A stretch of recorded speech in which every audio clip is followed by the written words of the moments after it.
dù si kén to ôn vui kỳ lý ha luôn to chết cả lời bàn kia em nhé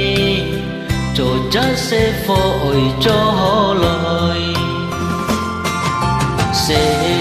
cây sông ra ấy trôi trùng dầu nhà bà ban xin cả hắn mây tròn kia còn ly hà hắn dịu vì mẹ ơi tôi cháu cu kỳ mỏi mò hết chẳng lời heo phú nhìn con kêu ra kêu tròn leo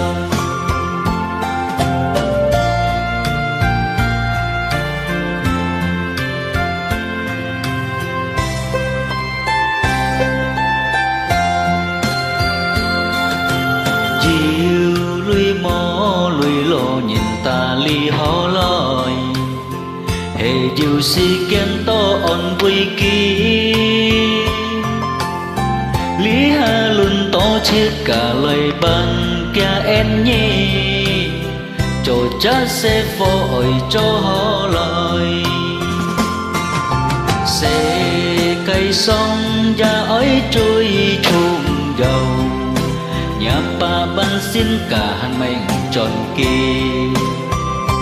còn ly hà hắn dịu vì mẹ ơi tôi cháu cu kỳ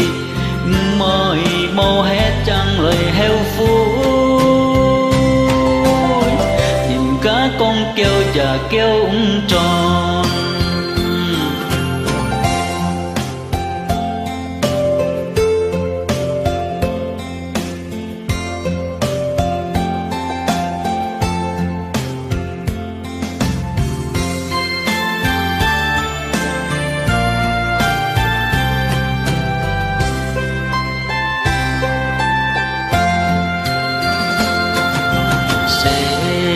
cây sông ra ấy trôi trùng dầu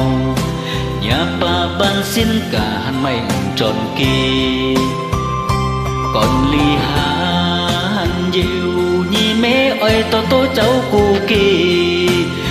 mỏi mò hết chẳng lời heo phú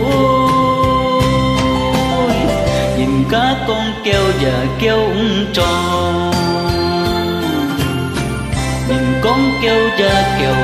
tròn